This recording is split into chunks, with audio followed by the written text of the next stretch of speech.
పిల్లను కదా. మళ్ళీ తిరిగి అడుగేసేది వచ్చిపోయే చుట్టూలానే.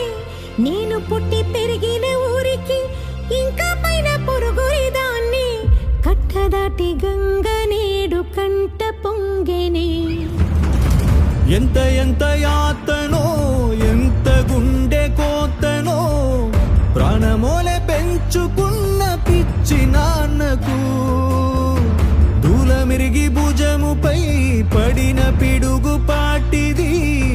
ఇంతకన్నా నరకమే లేదు జన్మకు.